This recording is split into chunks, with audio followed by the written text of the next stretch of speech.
Hello everyone, welcome to Divya education. आज है 20 अगस्त और 20 अगस्त से रिलेटेड हमारे जितने भी करंट अफेयर्स के क्वेश्चन बन सकते हैं जो कि हमारे एग्जाम के लिए दैट मीन्स कॉम्पिटिटिव एग्जाम के लिए इंपॉर्टेंट हो सकते हैं, उन सभी को हम लोग इस वीडियो में सॉल्व करेंगे। ठीक है, और ये क्वेश्चन हमारे किसी भी एग्जाम के लिए बेहद इंपॉर्टेंट है और इनसे हो सकता है कि एचटीजी क्वेश्चन आ जाए या कि इनसे रिलेटेड कुछ जो भी ये टॉपिक है तो क्वेश्चन आ जाए, इसलिए आप लोग पूरा वीडियो को ध्यान से देखिएगा और समझिएगा। ठीक है, सो यदि बात करें कल के अभ्यास प्रश्न की, तो यहाँ पे आपसे पूछा गया था कि राष्ट्रपति रामनाथ कोविंद ने कीर्ति चक्र से सम्मानित करने की घोषणा की है।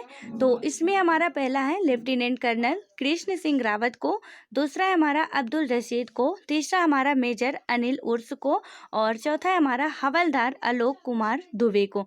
तो इसका राइट आंसर हमारा क्या हो जाएगा? अब्दुल रशीद को। तो ठीक है, उसके बाद हम बात करें यहाँ पे इसकी व्याख्या की, तो इसमें बताया जा रहा है कि प्रत्येक वर्ष क्या होता है, स्वतंत्रता दिवस के अवसर पर दिए जाने वाले वीरता पुरस्कारों की घोषणा 14 अगस्त को की गई। राष्ट्रपति एवं सशस्त्र सेनाओं के सर्वोच्च कमांडर रामनाथ कोविंद ने सैन्य बलों के जवानों के लिए 9 शौर्य चक्र सहित 84 वीरता पुरस्कारों को स्वीकृति दी है। ठीक है, यानी कि सर्वोच्च यानी सशस्त्र सेनाओं के सर्वोच्च कमांडर की बात करें तो कौन माने जाते हैं? भारत के राष्ट्रपति। ठीक है, अब भारत के राष्ट्रपति के पद पे कोई भी व्यक्ति हो सकते हैं, लेकिन मेन रूप से यहाँ है कि ये क्वेश्चन भी काफ़ी बार एग्जाम में पूछा जाता है कि सशस्त्र सेनाओं का सर्वोच्च कमांडर किसे कहा जाता है, तो वहाँ पे प्रधानमंत्री, राष्ट्रपति, उप मुख्यमंत्री, मुख्यमंत्री ऐसे ऑप्शन करके रहते हैं। सो उसका राइट आंसर हमारा क्या हो जाता है कि भारत के राष्ट्रपति ही सर्वोच्च सेना मतलब कि जो हमारी सशस्त्र सेना है उसके कमांडर माने जाते हैं। ठीक है, सर्वोच्च कमांडर माने जाते हैं। हालांकि हर एक सेना में कमांडर अलग अलग होते हैं, लेकिन जो सर्वोच्च कमांडर माने जाते हैं वो भारत के राष्ट्रपति होते हैं। ठीक है, फिर वो अभी हाल फिलहाल में हालांकि रामनाथ कोविंद जी हैं तो वही माने जाएंगे, अदरवाइज जो भी होते हैं तो वही माने जाते हैं। ठीक है, उसके बाद हम बात करते हैं यहाँ पे आगे, तो क्या है कि जम्मू कश्मीर पुलिस हेड के कांस्टेबल अब्दुल रशीद को मरणोपरांत कीर्ति चक्र दिया जाएगा। ठीक है, उसके बाद बात करें हम अगले क्वेश्चन की, जो कि आज का हमारा पहला क्वेश्चन है। यहाँ पे बात की जा रही है विश्व फोटोग्राफी दिवस यानी कि वर्ल्ड फोटोग्राफी डे निम्न में से किस दिन मनाया जाता है? तो इसमें है 10 जनवरी, दूसरा है 12 जनवरी, तीसरा है 19 अगस्त पहला है 10 जनवरी, दूसरा है 12 मार्च, तीसरा है 19 अगस्त और चौथा है 15 अप्रैल। तो इसका राइट आंसर हमारा क्या हो जाएगा? इसका राइट आंसर हो जाएगा 19 अगस्त। यानी कि बात करें तो हर साल क्या होता है, 19 अगस्त को पूरी दुनिया में विश्व फोटोग्राफी दिवस मनाया जाता है। यह दिन उन लोगों को समर्पित होता है जिन्होंने खास पलों को तस्वीरों में कैद कर उन्हें हमेशा हमेशा के लिए यादगार बना दिया। विश्व फोटोग्राफी दिवस का महत्व जागरूकता पैदा करना, विचारों को साझा करना और फोटोग्राफी के क्षेत्र में लोगों को आने के लिए प्रोत्साहित करना है। ठीक है, उसके बाद हम बात करें अगले क्वेश्चन की, तो यहाँ पे हमारा अगला क्वेश्चन है निर्वाचन चुनाव आयुक्त ने अपने पद से इस्तीफा दे दिया है, उनका नाम क्या है? तो इसमें पहला है अशोक लवासा, दूसरा है सुनील अरोड़ा और तीसरा हमारा ओम प्रकाश रावत और चौथा है हमारा मनोज कुमार। ठीक है, तो इसका राइट आंसर हमारा क्या हो जाएगा? इसका राइट आंसर हमारा हो जाएगा अशोक लवासा। उसके बाद बात करते हैं इसकी व्याख्या की, तो यहाँ पे बताया जा रहा है कि अशोक लवासा ने चुनाव आयुक्त के पद से इस्तीफा दे दिया। उन्हें 18 अगस्त 2020 को राष्ट्रपति रामनाथ कोविंद को अपना इस्तीफा सौंपा। अब अशोक लवासा एशियाई विकास बैंक यानी कि एडीबी यानी कि बात करें तो एशियन डेवलपमेंट बैंक, ठीक है, के में उपाध्यक्ष पद को संभालेंगे। वे एडीबी में दिवाकर गुप्ता का स्थान लेंगे। दिवाकर गुप्ता का कार्यकाल 31 अगस्त को समाप्त होने वाला है। अशोक लवासा हरियाणा कैडर के 1980 बैच के रिटायर्ड आईएएस अधिकारी हैं।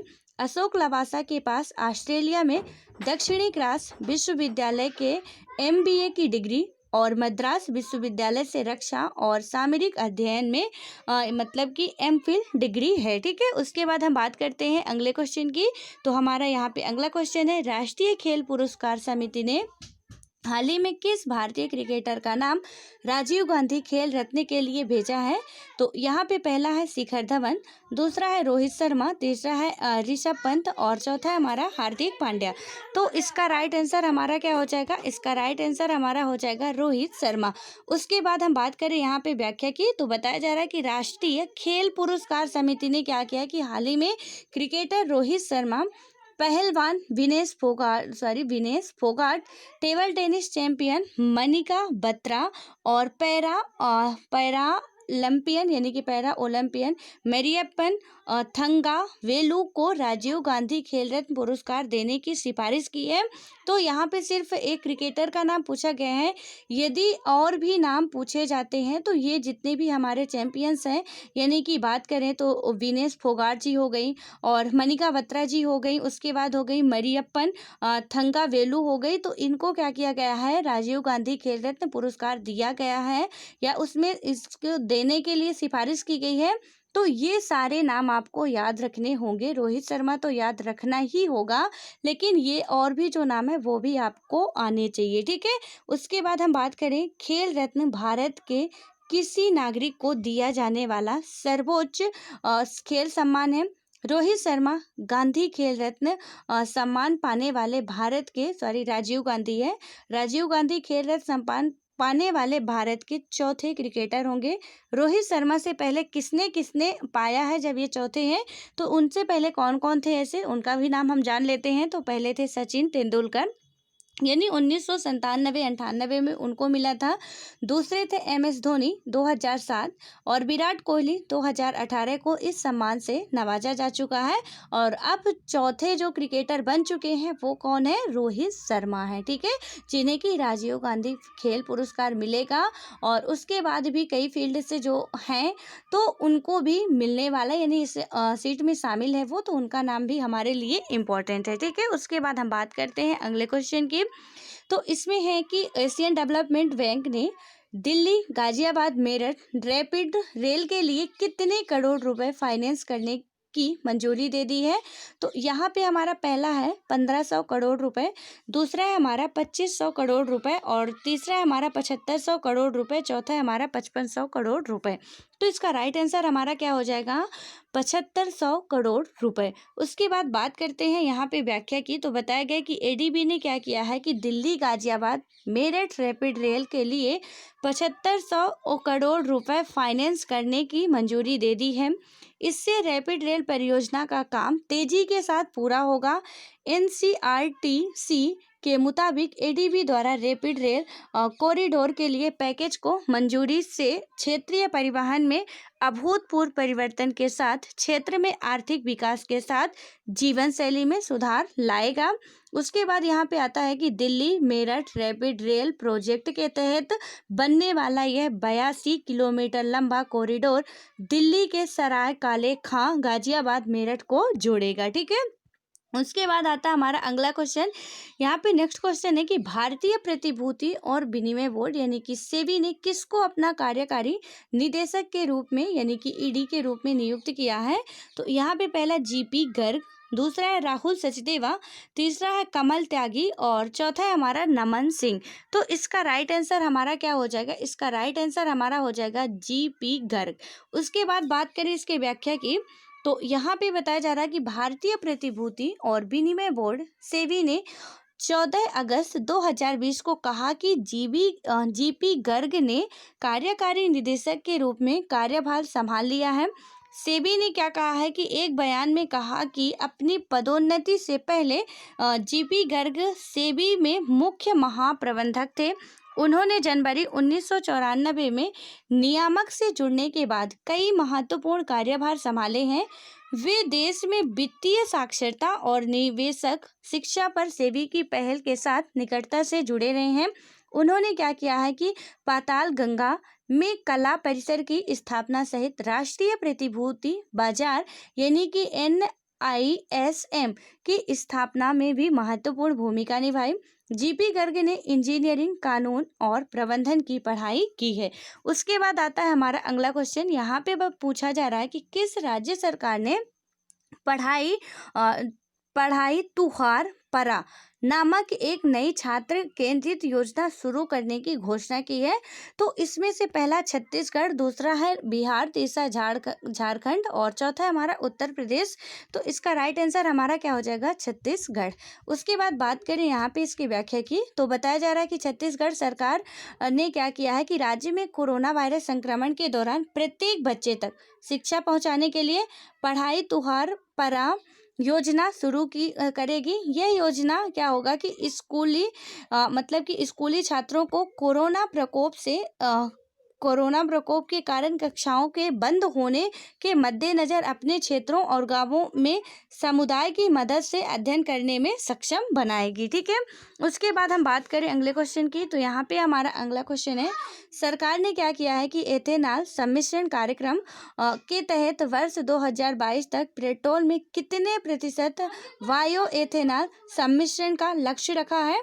तो यहाँ पे पहला हमारा 20%, दूसरा है 10%, तीसरा है 30% और चौथा है हमारा 40%।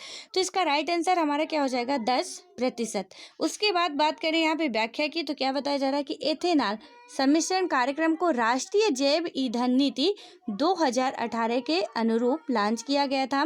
एथेनॉल एक जल रहित एथिल एल्कोहल है जिसका क्या होता है? रासायनिक सूत्र क्या होता है? C2H5OH होता है और भारत आयातित कच्चे तेल पर अपनी निर्भरता को कम करना चाहता है। यह अनुमान है कि 5% एथेनॉल सम्मिश्रण के परिणाम स्वरूप लगभग 1.8 मिलियन बैरल कच्चे तेल का आयात कम हो जाएगा। इथेनॉल सामग्री के रूप में चीनी उद्योग के उप उत्पाद का प्रयोग किया जाता है जिससे क्या होता है कि कार्बन डाइऑक्साइड, कार्बन मोनोऑक्साइड और हाइड्रोकार्बन के उत्सर्जन में शुद्ध कमी होने की उम्मीद है। ठीक है, उसके बाद हम बात करें अगले क्वेश्चन की, इसका जो एथेनॉल है उसका आपको फार्मूला पता होना चाहिए, जो कि हमारा रासायनिक फार्मूला है इसका, वो क्या है? C2 यानी कि C2H5OH। ठीक है, वो केमिस्ट्री में ऐसे लिखते हैं, वो यहाँ पे आपको ऐसे लिखा है।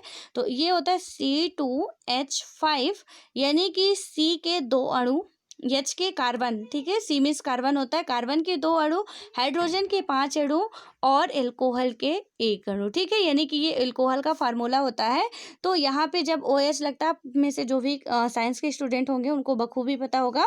सो यहाँ पे इसका क्या होगा कि इथाइल का जो एथेनॉल का फार्मूला होता है वो C2H5OH होता है। ठीक है, उसके बाद हम बात करते हैं अगले क्वेश्चन की, तो यहाँ पे हमारा अगला क्वेश्चन है कि हाल ही में किस राज्य सरकार ने भरूच में भाद भूत परियोजना के लिए अनुबंध प्रदान किया है?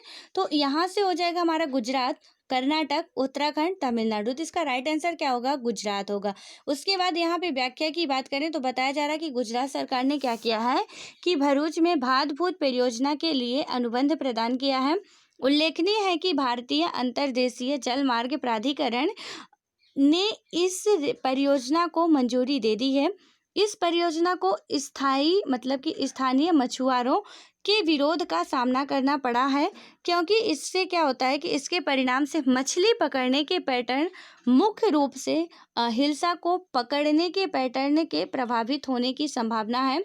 यह नर्मदा नदी के पार भादभूत गांव से 5 किलोमीटर और नदी के मुहाने से 25 किलोमीटर दूर स्थित है, जहां पर क्या होता है कि नर्मदा नदी खंभात की खाड़ी में गिरती है। ठीक है, उसके बाद हम बात करें अगले क्वेश्चन की, तो हमारा यहाँ पे अगला क्वेश्चन विश्व मानवता दिवस यानी कि बात करें तो निम्न में से ये किस दिन मनाया जाता है? तो ये हो जाएगा हमारा 10 अगस्त, 15 अगस्त, 12 जून 15 मार्च है, 12 जून या 19 अगस्त। तो इसका राइट आंसर हमारा हो जाएगा 19 अगस्त। उसके बाद हम बात करें तो यहाँ पे हमारा व्याख्या की यदि बात करते हैं तो बताया जा रहा है कि 19 अगस्त को प्रत्येक वर्ष क्या किया जाता है? विश्व मानवता दिवस मनाया जाता है और इसके रूप मनाए जाने का मेन जो उद्देश्य होता है, यहाँ पे यह दिवस उन लोगों के लिए समर्पित होता है जो क्या करते हैं? मानवता के लिए कार्य करते हैं। ठीक है, यानी कि जो भी जिसमें इंसानियत थोड़ी बहुत होती है वो उनके लिए समर्पित करता है तथा इसके लिए उन्होंने क्या किया कि अपने प्राणों की आहुति दी। इस दिवस के द्वारा विश्व में मानवता के लिए कार्य करने की प्रेरणा दी जाती है। विश्व मानवता दिवस की शुरुआत संयुक्त राष्ट्र महासभा द्वारा की गई थी। ठीक है, यानी कि लोगों को इससे प्रेरित किया जाता है कि आप भी यदि किसी की देख रहे हो कोई मजबूरी में है, उसकी हेल्प करो, अपने अंदर भी आप लोग इंसानियत लाओ जिनके अंदर नहीं है। ठीक है, मेन पर्पज इस दिवस का मनाने का यही है। उसके बाद हम बात करते हैं अगले क्वेश्चन की। तो यहाँ पे है अरुण थर्ड, जल विद्युत परियोजना के निर्माण में भारत निम्नलिखित में से किस देश की सहायता कर रहा है? तो यहाँ पे पहला चीन, दूसरा है रूस और तीसरा जापान, चौथा है हमारा नेपाल। तो इसका राइट आंसर हमारा क्या हो जाएगा? नेपाल। उसके बाद यहाँ पे व्याख्या की बात करें तो क्या बताया जा रहा है कि भारत अरुण 3 जल विद्युत परियोजना के निर्माण में नेपाल की सहायता कर रहा है। बता दें कि अरुण 3 नेपाल की सबसे बड़ी पनबिजली परियोजना है और इसे भारत की सहायता से बनाया जा रहा है। परियोजना की शुरुआत नेपाल सरकार ने 1992 में की थी। इस परियोजना के निर्माण में 5 भारतीय बैंकों, यानी कि बैंक कौन कौन से हैं इनका नाम भी आपको पता होना चाहिए कि 5 भारतीय बैंक आ गए तो हो सकता है कि किसी एक बैंक का नाम ही पूछ ले। तो यहाँ पे ये कौन कौन से बैंक है? भारतीय स्टेट बैंक, दूसरा है पंजाब नेशनल बैंक और तीसरा हमारा एक्जिम बैंक और चौथा है हमारा UBI बैंक। ठीक है, तो ये बैंक जो है तो ये इम्पोर्टेंट है और 2 नेपाली बैंक है, यानी कि भारतीय स्टेट बैंक हो गया पहला, पंजाब नेशनल बैंक दूसरा, तीसरा हो गया एक्जिम बैंक और UBI बैंक और 2 नेपाली बैंक है वो कौन से हैं? एवरेस्ट बैंक और नवील बैंक है। ठीक है, किस निर्माण के लिए ऋण देने का वादा किया है? यह 900 मेगावाट की उत्पादन क्षमता के साथ एक निर्यातोन्मुख परियोजना होगी। ठीक है, यानी कि परियोजना है। उसके बाद हम बात करते हैं अगले क्वेश्चन की, जो कि आज का हमारा अभ्यास प्रश्न है। तो यहाँ पे पूछा जा रहा है कि पूर्व भारतीय कप्तान महेंद्र सिंह धोनी ने 15 अगस्त को अंतर्राष्ट्रीय क्रिकेट से संन्यास लेने का फैसला लिया, यानी कि फैसला किया है। धोनी की कप्तानी में भारतीय टीम विजेता बना था। ठीक है, तो धोनी, आपको पता है कि महेंद्र सिंह धोनी ने क्या किया? अंतर्राष्ट्रीय क्रिकेट से जो अपना इस्तीफा ले लिया है, वहां से संन्यास ले लिए हैं। तो यानी कि यहाँ पे हमसे पूछा जा रहा है कि जब तक वो कप्तान थे, ठीक है, जब से वो कप्तान बने तो उस टाइम तक उन्होंने कौन कौन से ऐसे खेल थे जिनमें विजय हासिल की है या कि जीते हैं? तो यहाँ पे पहला है T20 विश्व कप, दूसरा वनडे विश्व कप और तीसरा हमारा है चैंपियंस ट्रॉफी। ठीक है, और इसमें हमारा पहला है केवल 1, दूसरा केवल 2, तीसरा 1 और 2, चौथा 1, 2 और 3। यानी कि इसमें बताना हमको कि T20 विश्व कप बस जीते थे, यानी कि केवल 1 होगा, या कि 1 और 2 दोनों होगा कि वनडे और विश्व कप दोनों ही जीते थे, या कि बात करें तो चैंपियंस ट्रॉफी में होगा कि ये जो जीते थे, या कि तीनों ही स्टेटमेंट राइट होंगे। ठीक है, कि तीनों ही जो हमारे ये है तो इनमें विजय प्राप्त की थी, T20 में भी, वनडे में भी और चैंपियंस ट्रॉफी भी इनको मिली है इनकी कप्तानी में ही। तो ये आपको बताना है और हम लोग इसको सॉल्व कर चुके हैं। सो आई होप कि आप सभी लोग इसका राइट आंसर देने की ज़रूर कोशिश करेंगे। ठीक है, सो अब मिलते हैं नेक्स्ट वीडियो में, तब तक के लिए bye bye, all the best.